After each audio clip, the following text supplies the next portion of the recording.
Okay. Dati, guhin niyo ako doon sa pink na ano Ha? Bulak-dos At to go lang to? Hindi. Meron pong dine-in, pwede po. Meron? Oo, dito na tayo kakain. Okay. Dito po kayo, ano? In America. Ay, ano, ang tawag din? Via plane. Kami lang, do it yourself. Parang, hindi ba may United Airlines na? Opo. So, if you don't mind, naka-ano, YouTube ko. Okay, So, sige. Vlogger din po, ano?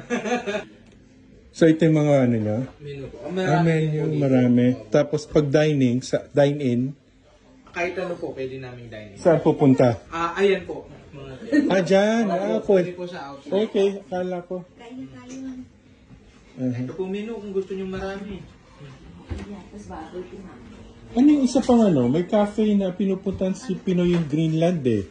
Yung parang to go, yung may mga sisig, ganun. Dito po, madalas. At saka meron po din po yung second branch to, Grab and Go. Yung Grab and Go, yun yung malayo. Sasakay lang po ng bus. May bus? Opo. Magkano yung, 10 minutes po siguro. magkano yung pamasahe from 20 dito? kroner lang po. Dito papunta ron. Opo, 20 kroner. Tapos bababa sa Grab and Go mismo? Opo, sa Grab and Go. Basta sabihin nyo lang, Attertac 20 Grab and Go. Alam na po ng Okay. Basta lang, 20 kroner. 20 kroner. Okay.